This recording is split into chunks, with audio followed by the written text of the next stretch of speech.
All right, today we are discussing active and passive voice. Okay, so എന്താണ് active and passive voice we already discussed, and I'm writing here one sentence. I like English. Very simple example.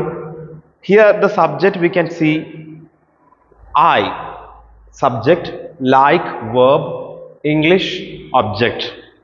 Okay, അപ്പോൾ ഒരു സെന്റൻസിൽ ഈ മൂന്ന് എലമെന്റ്സും ഉണ്ടായിരിക്കണം നമുക്ക് passive voice construct ചെയ്യാൻ. സിമ്പിൾ ടെക്നിക് എന്ന് പറയുന്ന സംഭവം, when you are changing a sentence into passive voice, the sentence must have an object, but there are some cases അല്ലാത്തത് നമുക്ക്, for example like command type, don't shut the door, shut the door എന്ന് നമ്മൾ പറയും. അത് ഏത് type of sentence ആണ്? Imperative sentence ആണ്. Okay, stand up, sit down എന്നൊക്കെ പറയും. അപ്പോൾ ആ ഒരു സംഭവം നമുക്ക് പാസീവ് വോയിസിലേക്ക് മാറ്റാൻ പറ്റും.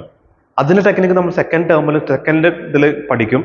So for a basic knowledge to understand the passive, active and passive voice, basic knowledge, ഒരു സെന്റൻസിന് സബ്ജക്റ്റ്, വേർബ്, ഒബ്ജക്റ്റ് ഉണ്ടായിരിക്കണം.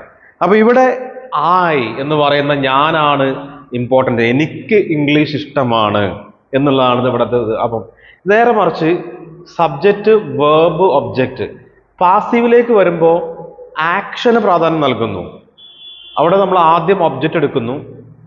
English, this is in present tense, simple present tense. So English is, ലൈക്കിന്റെ V3 form എടുക്കുന്നു.